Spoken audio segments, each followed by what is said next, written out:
8,570 pounds. I would like to dedicate this video to Haylett RV viewer, Mr. Mike Psyhon. Mike's a regular viewer. I love having him on our channel. And it was interesting, very serendipitous actually. This morning, before recording this video, Mike left a comment on one of our videos that said, "My dream RV is an Outback 328RL. And what shows up today? But Mike's dream RV. And we both have kind of the same view of this. It's a travel trailer where nobody told it wasn't a fifth wheel.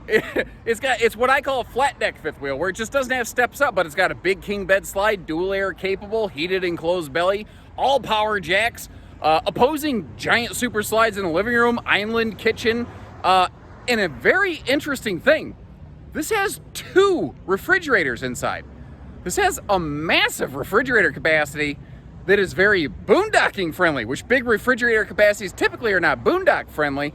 I'm not gonna tell you it's in flawless shape. I'm gonna point out a couple little glitches as we go, but they're extremely minor. And if you appreciate the way that we try to be fair and show you the highs and the lows of the RVs as they come through, hit that subscribe button and let's get started in here.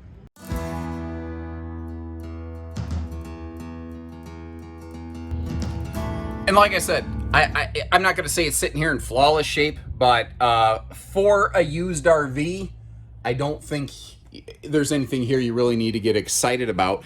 There's 3 noteworthy items I've detected on the inside. Let's get those right out of the way. And this is minor, this is brief, but like the sink is a little discolored. I'm going to guess where the folks camped. Maybe there was some hot water, or hard water rather. Under this recliner, I found a couple bits of dog kibble, which makes me think that the previous owners were pet owners. That being said, I haven't located anywhere where something's been chewed on. It doesn't smell like the dog peed in here or anything like that. I think that some dogs will like try to store food and bury it. And I don't think anybody realized there was a little bit of dog kibble under the recliner there, which obviously I've taken care of. The other thing here is that in the master bedroom, there is no master bed. Well, no mattress, as it were. You just see the base there. Folks had swapped up to a more residential mattress that they wanted to take with them to the next RV. But the thing is, I mean, let's run through an exercise here. What do you folks think about this? Like, I'm not a germaphobe, but a bed's a very private space, right? People will sometimes ask me when looking at a used RV, "How's the mattress, Uncle Josh?" To which I reply, virtually brand new, because as far as I'm concerned, I'd pull out someone else's mattresses and burn them. It's just, I don't know. That's one of those things I prefer to have only a mattress that I've slept on. Now, I'll sleep in hotels. I'm not like over the top. I don't open door handles with Kleenex wipes or anything like that. And I don't judge you if you do. The world's kind of a gross place. I understand that.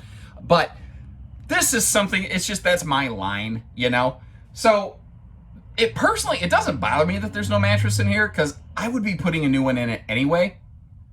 But what do you guys, I mean, does that make sense? Am I crazy? That's me. Would you replace the mattress in a used RV if you got one? Did this just do you a favor by getting the big thing out of the way? Oh, speaking of the bed, that reminds me of one other thing. For whatever reason, the gas struts to lift that up, even with no mattress on it, they're shot. I don't know what's wrong with them, but is there storage under the bed? Yes, we'll come see that in just a minute. Is it easy lift like it's supposed to be? No. Is that really stopping me from camping? Also no. So let's talk about all the good stuff, because there's a lot of good stuff in this one. As I said, very unconventional, and very unconventional is really the story of Outback. We are a Cougar dealer at Haylett RV. We don't carry Outback at Haylett RV, but Cougar and Outback are physically built almost identically. I call them cousins, not even like brother or sister brands. You can tell that they're definitely in the same family. You can tell that they share DNA, but Cougars tend to be that play it safe, play it smart, do it well, right in the pocket kind of brand. Whereas Outback's like the wild man of the family. They're the one that shows up on like a new Kawasaki motorcycle, revving that sucker up. And sometimes you're like, oh, look at this person. But secretly, if we're being honest with one another, every time you see me, you're like, oh, that's cool. That looks like fun. I want a part of that. That's who Outback is. That is a trifold sleeper that can fold open, by the way. I like those nice big side stands. What you don't realize too is that this side stand over here is actually kind of hiding some of your hookups on the outside of the RV. This one, I think, is actually just a missed opportunity for storage. It would not be very hard. It could be something in there. I don't know that, but it doesn't look like there's anything in there to me. Interesting note here. This theater seat, it free floats. It's not actually bolted down to the floor. So if you want to slide it left or right a little bit, or if you want to swap it out for something else, there's a little extra room there to play with. And all of the windows on the door side of this RV, you get to enjoy your campsite instead of looking at my sweaty face over on my campsite with the windows on the other side of the RV. Now, again, unconventional being the word of the day on Outback. They do things like put their microwaves in uncommon, but I personally think, and I'd love feedback on this, I think in intelligent locations. I like a microwave down lower like that because it allows them to put like a bigger window over here in the kitchen slide and storage above that while still giving us that big double maximized refrigerator capacity. We'll take a look at that in just a second. But straight across from us over here, when you're sitting at the theater seat, we got our fireless place down below, pumping out the BTUs of heating power, brother. Bluetooth, DVD, stereo on that side. And by the way, that TV can pivot around for easy viewing from other angles. So if you want to sit back here, first of all, if you were just on the sofa, this would be your point of view, which frankly is not bad as it is. Especially like if you kick down on the sofa, you put your feet over there, you're just kind of lounging. I think it's still pretty good. And you could always pivot it a little bit more and have a little conversation corner back here.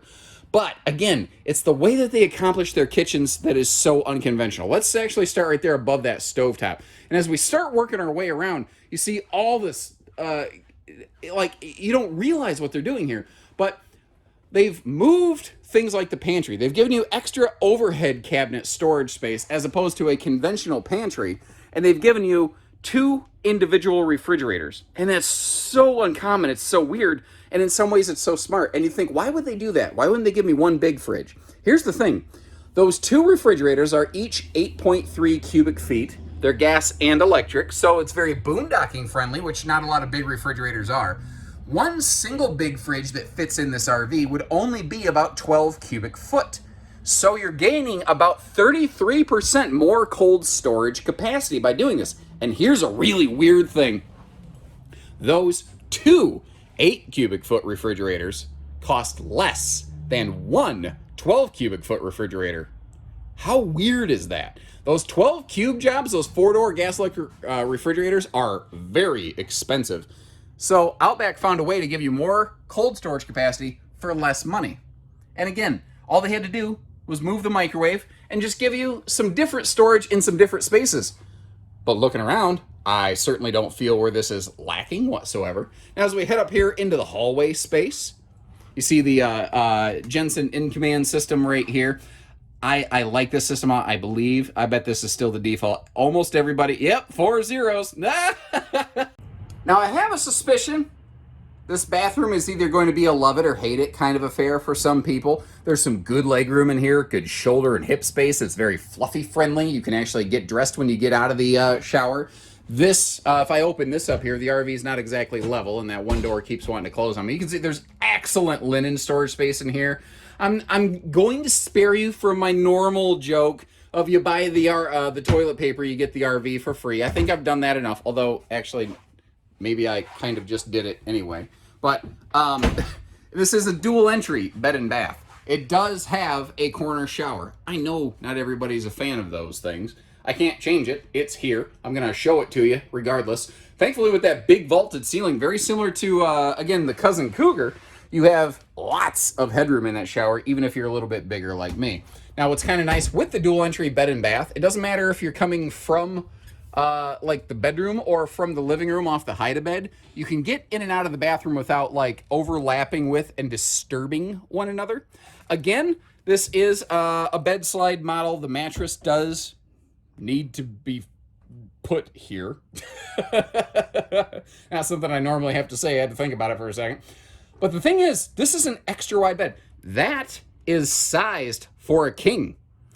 So if you wanted to, you could either modify the bed base to go down to a queen, or you could put a king into it. But because it was built with a king, there's still room to be able to walk around it, which is kind of cool. Now, I mentioned how the gas struts down here aren't working. You might look at that. That is like a little satellite dish system. You'll see the other components of it under the headboard area of the bed, which is actually a piece of your outside storage. We'll see that in a moment there. The front closet here, one of the questions I know we're going to get, I'm going to just try to proactively answer for you. Is it washer dryer prepped? The answer is no. In today's market, it probably would be if this RV were built today. But remember, this is, what is it, a 17 or something like that? It's about 5 years old. Here's an interesting note on the fact that it's a 2017, though. That is basically the maximum age an RV could be right now to still qualify for same as new RV financing. So you can get a pretty late model coach. You're going to see that like all the roof seals and everything have been checked. It needs a mattress. You're saving a ton off the new RV price tag. You can still get same as new financing potentially, depending on credit approval to get those good rates. You can laugh all the way to the bank. And in terms of road mode travel access, to that I say, what road mode travel access? And very similar to a big triple slide fifth wheel, she's a bit long. It just kind of goes with the territory. You have a bed slide, and remember, that was an expansive king bed slide, and opposing super slides in the living room, she's gonna carry some length to her. But that's why I kind of call these like a flat deck fifth wheel. I think this is a good alternative to like a park model destination trailer. It's a big trailer you can just leave parked somewhere and you'll be good to go. You see the sleek looking frameless window package, the protective slide awnings up top there. This is made before stable steps were everywhere in the RV industry. But if you don't want these nice little, I think they called them Aluma-tread steps. These things, it's funny. Slippery black steel steps were in the RV industry for like almost 40, 50 years. Then all of a sudden these guys came out, and then the next year stable steps came out, and it just totally flipped everything upside down. These things were barely on the market for very long. But if you're looking for the fold up steps because you want to put a deck by it, great, you got them here. You want the flip up stable steps? We can probably do that for you. One of the only defects I've noted out here is it looks like either the wind ripped the original door hold back off, or somebody didn't realize it was clipped and pulled it real hard, which is probably more likely what happened. By the way, we got ourselves a gas grill cooker hooker right down there next to the steps. And as long as we're looking down here, take a look at the enclosed heated underbelly. These have like a, what is it, 30 or 35,000 BTU? Pretty hefty furnace, some great extended season capability here. You see the all power jacks, power tongue jack, power awning, everything in this is push button simple. TV hookups right next to that jack. But again, I want to be fair. From a design standpoint, in a sense, a little bit out of necessity, I think. This RV does have one potentially glaring shortcoming for a lot of people, and that is outside storage. It is not swimming in outside storage. This is under the closet area. That's our in-command master control panel over there. I do like the easy reach little battery disconnect. When you're done with it, you pull the key, and that way your battery isn't dead when you come back to it. But something I looked at, like the paint is all looking good here. I saw a couple little flakes on a few decals, and I noticed this on the nose cap. And ooh, my shiny reflective head in the this is so reflective you actually get to see me there. Hey, how you doing, everybody? I think I know what this is from. I think as they were taking off the propane tank cover, they probably scuffed the nose cap a little bit. I don't think it's a big deal. And that's the kind of thing, that's the extra detail I like to provide for you, because if I just stood back here and walked around, you'd have never known that was there. You'd have probably owned the RV for 6 weeks before you noticed it and then wondered where it came from. But I'm not that kind of person. We're not that kind of place. We're going to make sure you're aware of it before you walk into this. The other chunk of outside, well, here, let's get this elephant out of the room. We are aware it is missing a water heater door. We're working on sourcing one of those for you. Parts are just a little bit tricky to come by. But under the headboard of the bed, you have another pretty good, oh, they got it locked. Hold on. I had this open and somebody walked by and shut it for me. Thank you. A outside storage compartment here, which is where you see the remainder of that satellite system that we spotted inside. Jump into the backside here. Oh, back. I gotta be careful how I say that. That could very easily sound like I'm referencing something else. Never mind. You know what I mean. The rear end of the RV. Nope, not any better. We're in the aft section. Dang it. Also sounds bad. Guys, you know what I'm saying, right? We're at the back of the camper. We're just gonna go with that. All the windows on the door side opening up for some awesome airflow. You see they added a little bike rack to the receiver hitch back here.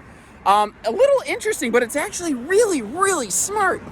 The electrical hookup is back here because this is the corner of the RV where you typically find the hookups at a campsite, which, wouldn't you know it, is also where they have their water and cable docking station, which can be very nicely, neatly tucked away in here. And that, by the way, is an outside shower. You just need to get the little quick connect hose to go with it.